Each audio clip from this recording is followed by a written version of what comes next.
நாய் ஊளையிடுவதில் எவ்வளவு விஷயங்கள் இருக்கு, அதுவும் வீட்டின் அருகில். கவனமாயிருங்க. இன்று அளவிலும் நாய் இரவில் ஊளையிட்டால் பலருக்கும் பயமாகத்தான் இருக்கும். முன்னோர்கள் சொல்வது போல நாய் ஊளையிட்டால் ஏதாவது அசம்பாவிதங்கள் நடக்குமா? அப்படி நடந்தால் என்னென்ன நடக்கும் என்பதை பற்றி விரிவாக பார்ப்போம். குறிப்பாக இரவு நேரங்களில் அந்த சத்தம் கேட்டால் சுற்றிலும் அமைதி நிலவினாலும் நம்முள் பயமும் குழப்பமும் எழும். பழைய காலங்களில் இருந்தே நாயின் சத்தத்திற்கு ஆன்மீகமும் அமானுஷ்யமும் கலந்த விளக்கங்கள் சொல்லப்பட்டதால் இன்று வரை மக்கள் மனதில் இது ஒரு எச்சரிக்கையான சத்தமாகவே பதிந்திருக்கிறது. புராணங்களில் பைரவர் தேவனின் வாகனம்தான் நாய் என்பதால் அதற்கென்று தனி முக்கியத்துவம் கொடுக்கப்பட்டது. நாயின் பார்வையும் செவியும் மனிதனை விட கூர்மையானது என்பதால் சாதாரண மனிதன் உணர முடியாத பல விஷயங்களையும் நாய் முன்னமே உணர்ந்துவிடும் என்ற நம்பிக்கை ஆழமாக பரவியது.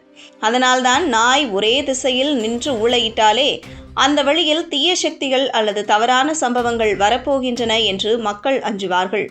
ஜோதிட கணிப்புகளிலும் நாயின் சத்தத்திற்கு நேரம் முக்கியமென சொல்லப்படுகிறது. மாலை 6 மணி முதல் 9 மணி வரை நாய் சத்தமிட்டால் வீட்டில் செலவுகள் அதிகரிக்கும், பணப்பிரச்சனை வரும் என்று நம்பப்படுகிறது. இரவு 9 மணி முதல் 12 மணி வரை சத்தமிட்டால் குடும்பத்தில் வாக்குவாதம், சண்டை அதிகரிக்கும் என்று கருதப்படுகிறது. நடு இரவு 12 மணி முதல் 3 மணி வரை நாய் ஊளையிட்டால் அது சூனியம், பிசாசு அல்லது தீய ஆவிகள் நடமாடுவதாக பழையோர் கூறுவார்கள். அதிகாலை 3 மணி முதல் 5 மணி வரை நாய் சத்தமிட்டால் சில நேரங்களில் நல்ல நிகழ்வுகள் நடக்கப் போகும் சின்னமாக கருதப்படுவதோடு சில சமயம் நோய் தீவிரமாவதற்கான எச்சரிக்கையுமாக எடுத்துக்கொள்ளப்படுகிறது. பலரின் அனுபவங்களிலும் இதற்கு ஆதாரம் சொல்லப்படுகிறது. வீட்டில் ஒருவர் உயிரிழப்பதற்கு முன்பே நாய் தொடர்ந்து சத்தமிட்டது, நோய் மோசமான நேரத்தில் நாய் அழுது கொண்டது, வீட்டில் சண்டை வெடிக்கும் முன் நாய் பரபரப்பாக ஊளையிட்டது போன்ற சம்பவங்கள் மக்கள் மத்தியில் பரவலாக சொல்லப்படும் கதைகளாக உள்ளன. இதனால் நாயின் சத்தம் வெறும் விலங்கின் குரலாக இல்லாமல் ஒரு எச்சரிக்கை அறிகுறியாகவே பார்க்கப்படுகிறது.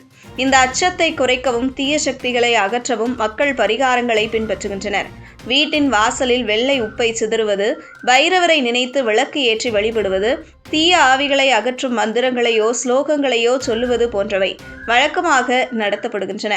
தெருவில் இருக்கும் நாய்களுக்கு பால், சோறு, பிஸ்கட் கொடுத்தால் அந்த வீட்டில் புண்ணியம் சேரும், நல்ல ஆற்றல் வரும் என்று மக்கள் நம்புகிறார்கள்.